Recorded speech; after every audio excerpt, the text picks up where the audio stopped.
Oi, pessoal, professora Tati aqui, tudo bem? Vamos lá hoje entender um pouquinho do que são os átomos. Então, pessoal, átomo é a menor porção da matéria. Então, tudo que está à nossa volta, tudo que constitui o universo é composto por átomos. Então, os átomos hoje conhecidos, eles estão listados na tabela periódica. A tabela periódica, ela foi elaborada por Dmitri Mendeleev, né, esse russo que no final do século XVIII começou a estudar as propriedades dos elementos e percebeu que muitos tinham similaridade e começou a agrupá-los numa forma de tabela e criou essa nossa tabela periódica. Então, hoje nós temos conhecidos 118 átomos. Lembrando que essa tabela ela está em constante desenvolvimento, porque esses últimos átomos aqui foram criados pelo homem, que são chamados átomos artificiais. Então, estes são os átomos que nós conhecemos e estão todos tabelados na tabela periódica. Então, os átomos eles foram escritos e catalogados através do seu nome em latim. Então, todo átomo recebeu um nome e uma letra que corresponde à sua classificação. Então, os átomos eles são representados por letras maiúsculas e minúsculas. Então, olha só o exemplo da letra C, que representa para a gente o átomo de carbono. Mas existem uma série de outros elementos na tabela periódica que também começam com a letra C. Então, para diferenciá-los, foi usada a letra maiúscula seguida de uma letra minúscula, né? Então, senão a gente teria muita confusão. Então, olha só, um exemplo: carbono representado pela letra C, aí o Ca, cálcio, Cu, cobre, Cr, cromo, Co, cobalto, Cl, cloro. Então, a letra maiúscula seguida da letra minúscula nos serve para diferenciar esses elementos. Então, os elementos lá na tabela periódica, eles seguem essa nomenclatura que passa a ser uma nomenclatura universal. A tabela periódica, independente da língua em que o nome do elemento vem escrito, o nome do átomo vem escrito, a denominação química para aquele determinado átomo é a mesma. Então, vamos entender um pouquinho melhor da constituição e como que o átomo é formado. Então, olha só, o átomo ele tem duas porções principais. No centro, o núcleo, e ao redor do núcleo, uma região chamada de eletrosfera. No núcleo, nós temos duas partículas elementares que são extremamente importantes: os nêutrons e os prótons. Então, prótons e nêutrons estão no núcleo do átomo. E uma característica importante que os prótons têm carga positiva. Então, eles estão lá, né, no núcleo do átomo. Ao redor do núcleo existe uma região que nós chamamos de eletrosfera. Na eletrosfera estão os elétrons, que têm carga negativa. Então, no núcleo estão prótons e nêutrons, e na eletrosfera os elétrons. É lógico, esse modelinho que eu tenho aqui é um modelinho estático, né? Mas se nós percebermos, o átomo ele tem movimento, né? Então, por isso que a gente fala que a eletrosfera é a região ao redor do núcleo onde é provável que a gente encontre o elétron.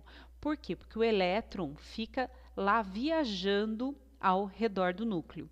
E uma coisa importante da gente parar para pensar é uma coisa assim, olha só. Os prótons têm carga positiva, certo? E os elétrons têm carga negativa, não é? Então, como é que pode o elétron não ser jogado aqui para dentro do núcleo? Porque pense, os opostos se atraem, a carga positiva atrai a carga negativa. Então, como é que pode o elétron não ser atraído para dentro do núcleo? Justamente em virtude desse movimento, esse movimento que existe dos elétrons ao redor do núcleo. Os elétrons viajam ali com uma velocidade tão grande que essa velocidade impede com que o átomo colapse, né? Que as cargas positivas e negativas sejam atraídas e a gente vá, então, fazer com que esse átomo ele perca toda a sua característica. Muito bem. Então, o átomo, ele tem essa característica. Ele é, né, dinâmico. Então, lá dentro do núcleo, prótons e nêutrons, e a carga positiva dos prótons, e na eletrosfera os elétrons. Aqui eu tenho o exemplo do átomo de oxigênio. Então, o átomo de oxigênio, se nós formos pesquisar na tabela periódica, ele tem 8 prótons. Então, nós sabemos que todo átomo, para ser estável, ele precisa ter a mesma quantidade de cargas positivas e cargas negativas. Então, a mesma quantidade de prótons e elétrons. Então, se o oxigênio tem 8 prótons, consequentemente, ele tem 8 elétrons. E assim vai acontecer com todos os átomos da tabela periódica. Então, esse é o primeiro conceito importante da gente lembrar. Um átomo, ele tem suas cargas positivas iguais às suas cargas negativas. Então, a quantidade de prótons sempre vai ser igual à quantidade de elétrons para o átomo estável. Depois a gente vai entender um pouquinho quando isso não vai acontecer. Muito bem. Então, um átomo, vamos pegar aqui um exemplo, o átomo de ferro. Então, na tabela periódica, eu tenho algumas informações importantes sobre esse átomo.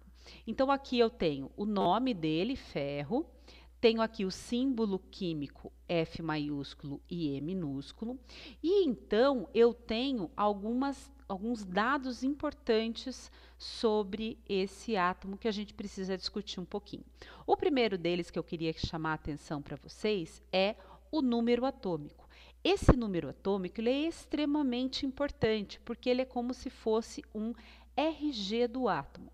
Cada átomo vai ter um número atômico específico e não vai repetir. Então, se você falar, por exemplo, o número atômico 26, ele é característico do ferro e nenhum outro elemento vai ter o mesmo número atômico. É como se fosse realmente o RG daquele átomo. Então, o número atômico ele pode ser representado pela letrinha Z e ele nos mostra a quantidade de prótons que aquele determinado átomo tem. Então, olha só que importante. O número atômico que dá essa característica que diferencia um átomo de outro é a sua quantidade de prótons. Então, cada átomo tem uma quantidade de prótons específica.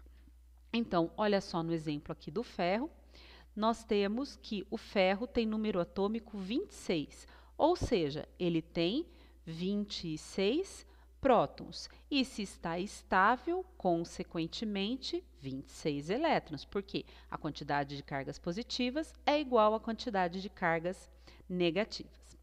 Outro dado importante em relação ao elemento, também descrito na tabela periódica, é a sua massa atômica. Massa, isso mesmo, peso. Então, toda a massa de um determinado átomo, ela está contida no núcleo. Por quê? Porque o elétron que está lá na eletrosfera, ele é muito pequenininho, ele tem massa desprezível. Então, quem está lá dentro do núcleo? O próton e o nêutron. Então, a soma da quantidade de prótons e nêutrons é a massa atômica de um determinado átomo. Então, olha só, nesse exemplo aqui do ferro, a sua massa atômica é 56,847, ou seja, aproximadamente 56 U. Esse U é a unidade de massa atômica, porque pensa, gente, o que a gente conhece para massa, para peso? Por exemplo, quilo, grama, miligrama. Essas unidades, elas são muito grandes para o átomo é muito pequeno. Então, a unidade de massa atômica que foi convencionada é o U, que chama unidade de massa atômica. Então, né, sempre às vezes aparece em provas, por exemplo, uma pegadinha falando: o átomo de ferro pesa 56 gramas. Meu Deus, isso é impossível. Um átomo pesar 56 gramas. Não, o átomo pesa 56 U, unidade de massa atômica, ok? Então, essa massa, se vocês forem percebendo, vamos voltar só um pouquinho aqui, é um número com vírgula, né? Então você vai falar assim, nossa professora, mas como é que pode ter um número com vírgula? Tem um próton fracionado, um nêutron fracionado lá dentro? Não, vamos entender por que esse número aparece com vírgula na tabela periódica. É que na natureza, o mesmo átomo, ou seja, o mesmo elemento, o mesmo átomo, o mesmo número de prótons, ele pode aparecer com quantidades de nêutrons diferentes. Vamos pegar um exemplo para entender melhor isso. Olha só aqui o hidrogênio. O hidrogênio, ele tem, tá vendo, um próton. Então, se existe um próton, é uma característica, será o átomo de hidrogênio. Por quê? Porque a quantidade de prótons é a característica do átomo. Então, o hidrogênio tem um próton. Mas existem na natureza alguns hidrogênios que têm quantidades de nêutrons diferentes. Então, eles são chamados os isótopos do elemento. O que significa isótopo? P, mesmo número de prótons. Se tem mesmo número de prótons, é o mesmo elemento químico, é o mesmo átomo. Só que eles existem com quantidades de nêutrons diferentes. Então, aqui o exemplo, o hidrogênio, que é o hidrogênio mesmo que nós conhecemos, ele é chamado de prótio. E é ele que existe em maior quantidade na natureza. Mas foram identificados na natureza frações muito pequenas desses outros isótopos aqui, do deutério e do trítio. Qual é a diferença? O deutério ele tem um nêutron e o trítio tem 2 nêutrons. Então, é o mesmo elemento químico, mas variando na sua quantidade de nêutrons. Então, se eu pegar a massa, não é a soma de prótons e nêutrons, então eu poderia somar, né? Prótons aqui só tem 1, aqui 2 e aqui 3. E aí a média em relação a esses elementos, a média das massas, é que vai dar a massa atômica daquele elemento, por isso da vírgula. Olha só outro exemplo, o carbono. O carbono que nós conhecemos na natureza, ele é o carbono que tem massa de 12. E vocês já devem ter ouvido falar no carbono 14, que é utilizado por historiadores para datação, né, de peças em arqueologia, paleontologia. Então, qual é a diferença? É carbono, é o mesmo átomo, porém, o carbono 12, ele tem 6 nêutrons e o carbono 14, ele tem 8 nêutrons. E esse carbono 14 existe em uma quantidade muito menor dele na natureza. É por isso que a massa atômica aparece com vírgula lá na tabela periódica, ok, pessoal? Mas sempre quando vocês forem realizar algum cálculo envolvendo massa, aí vocês podem fazer o arredondamento dessa massa, como eu fiz lá para o ferro, sem problema algum. Muito bem. Então, olha só. Nessa página aqui, o que eu coloquei para vocês? Um exemplo do átomo de oxigênio e do átomo de alumínio. Então, vamos responder qual é o número atômico, quantidade de prótons, e qual a massa atômica de um desses elementos.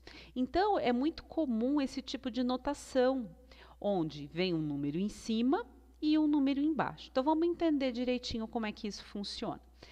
O elemento, o número que está em cima, representa para mim a massa. Então, olha só, para o oxigênio, massa 16. 16 o quê? Unidade de massa atômica. E embaixo eu tenho o número 8. Esse número 8 representa para mim o número atômico. Então, Z igual a 8. Então, massa atômica representada pela letrinha A, 16. Número de cima. E número atômico representado pela letrinha Z, número que aparece aqui na parte inferior. Muito bem, vamos fazer a mesma coisa para o alumínio.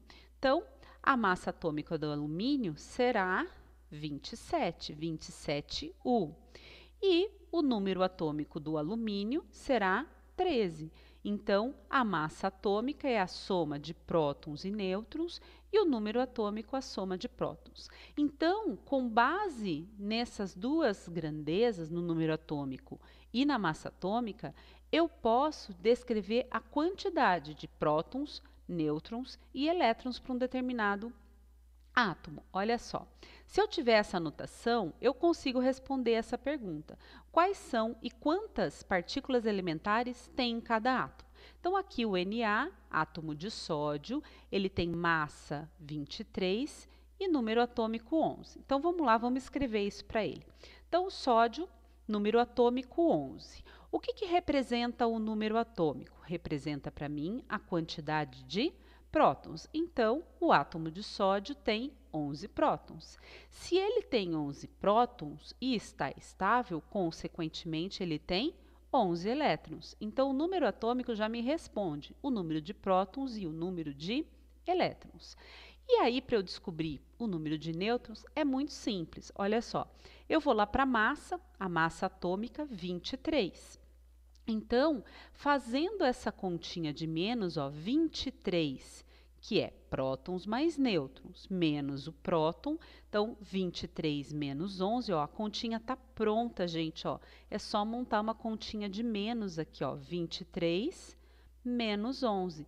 Eu tenho, então, a quantidade de nêutrons. Então, sabendo o número atômico, sabendo a massa atômica, eu sei as partículas elementares que compõem aquele átomo. Quantos prótons, elétrons e nêutrons são contidos naquele átomo. Vamos fazer o exemplo do carbono. Então, aqui eu tenho carbono, massa 12, número atômico 6. Então, vamos lá. Para o carbono, número atômico 6. Número atômico me representa a quantidade de prótons. Então, o carbono tem 6 prótons. E aí, se estável, consequentemente, 6 elétrons. Então, número atômico me responde quantidade de prótons e quantidade de elétrons. E a massa, massa 12. Então, gente, lembra? Continha pronta de subtração. 12 menos 6 me dá a quantidade de nêutrons. Então, 12 menos 6, 6. Ou seja, o carbono tem 6 nêutrons. E assim, obtendo o número atômico e a massa atômica, que estão lá tabelados na tabela periódica, eu consigo descobrir todas as partículas elementares desse átomo, tá? Muito bem. E aí, eu sempre estou falando de átomo estável, átomo estável, átomo estável. Por quê? Porque é importante a gente lembrar que os átomos, na natureza, eles podem ganhar e perder elétrons. Os elétrons que estão lá na eletrosfera. Nossa, professora, mas o átomo pode também perder parte lá do núcleo? A gente vai ver isso depois. Depois vai ter um vídeo aqui no canal que vai falar um pouquinho sobre radioatividade. Quando acontece uma reação química envolvendo o núcleo do átomo, eu vou ter uma reação envolvendo radioatividade. Radioatividade, lembra lá, bomba nuclear. Então, no dia a dia, no laboratório, nas reações químicas do cotidiano ou nas reações que os átomos fazem, nas ligações que os átomos fazem, eles fazem isso através da sua eletrosfera. E quem que está lá na eletrosfera? O elétron. Então, o átomo ele pode ganhar ou perder elétrons. E aí ele forma o que a gente chama de íon. Então, um íon é um átomo que ganhou ou perdeu elétrons. E aí eles podem ter algumas nomenclaturas diferenciadas. Vamos pegar um exemplo. Então, imagina um átomo qualquer que perdeu um elétron. O elétron é carga negativa. Então, se ele perdeu o elétron, ele ficou carregado positivamente. Por quê? Aqui não era parelho, igual, prótons e elétrons. Imagine que tinha 10 prótons e 10 elétrons. Perdi um elétron, fiquei com 10 prótons e 9 elétrons. Ou seja, sobrou uma carga positiva. Então, ocorreu a formação de um cátion. E se um determinado átomo ganhar um elétron, vai acontecer o inverso. Imagine que o átomo estável aqui tinha 10 prótons e 10 elétrons. Ganhou um. O que vai acontecer com ele? Ele vai ficar com uma carga negativa a mais. Se ele tinha 10 prótons e 10 elétrons, ele passou a ficar com 10 prótons e 11 elétrons. Então, ele formou um ânion, átomo de carga negativa, ou seja, um íon. Então, átomo que perdeu elétrons, cátion. átomo que ganhou elétrons, ânion. E ganhou elétron e perdeu elétron para quem, professora? Lógico que para outro átomo, porque os elétrons não ficam assim, né? Viajando na natureza sozinhos sem uma finalidade. Então, olha só, os átomos vão ganhar e perder elétrons ou vão fazer outras ligações com os elétrons quando eles formarem substâncias. Então, os átomos na natureza estão presentes na forma de substâncias químicas. Então, aqui eu tenho o exemplo do gás hidrogênio e eu tenho o exemplo da molécula de diazepam. Então, eu tenho aqui dois compostos, né, duas substâncias diferentes, uma substância bastante simples, uma substância mais complexa. Aqui o diazepam, que é um medicamento formado por um conjunto muito grande de átomos, e aqui o gás hidrogênio formado por dois átomos de hidrogênio. Então, os átomos fazem ligações químicas para montar substâncias. Eu gravei um outro vídeo para vocês também explicando cada tipo de ligação química que os átomos fazem. Ok, pessoal? Espero que tenham gostado e entendido um pouquinho mais sobre átomos.